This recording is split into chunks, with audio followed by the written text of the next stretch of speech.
منطقة بريكشة اللي جات بين وزان والشاون.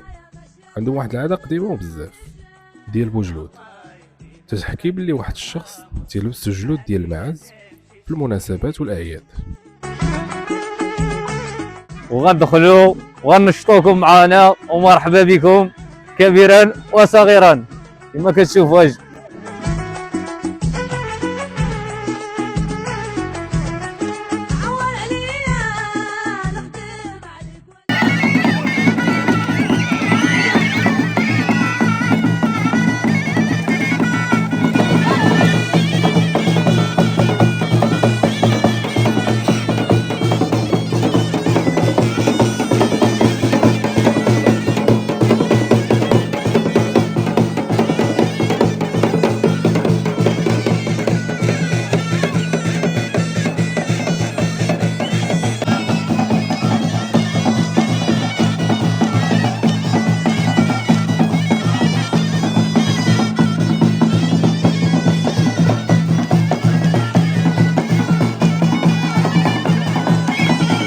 فهاد الشيء مرتبط بالتراث الجبلي، ضروري من الرقص والموسيقى على الطريقة ديال جهجوكة.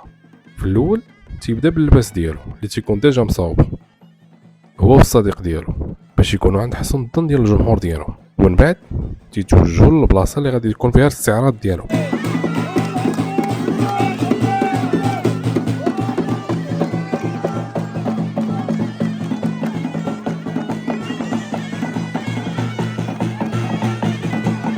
معكم بجلود من دوار ديال بني محمد. حنا البجلود كنحتفلوا به موسم كتجمع العائله والاصدقاء ديالنا، وكنحضروا الموسم ديال المصابحه وموسم جميع المواسم. وهاد اللبسه كنخيطوها على اليد، اللبسه ديال المعز كنخيطوها على اليد.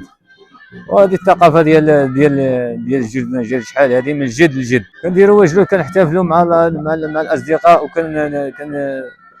كنمشيو كيكونوا الغياطه وما كيغيطوا، حنا عاوتاني كنشطوا معاهم، عاوتاني كنديروا وجلود.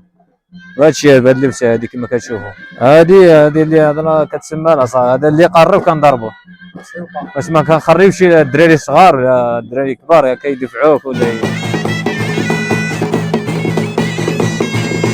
تيبداو الغياطه بالنشاط ديالو، وتيبدا بوجلود بالشطيح حتى هو ديالو، ضروري مع الغيطه والطبل وحتى مع الناس اللي حاضرين.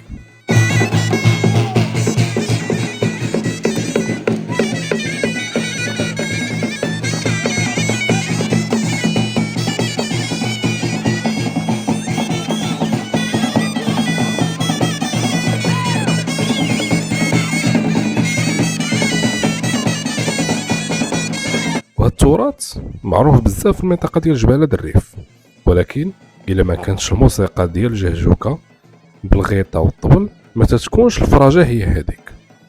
هنا في المصابحه وبني محمد ما يمكنش كل عام يحتفلوش بهذا الطقوس اللي هو واحد الطقوس اللي تراثيه وعريقه في المنطقه ديال جبالة.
وصاني وليدات بريكشا ورهونا كاملين والحداده الحداده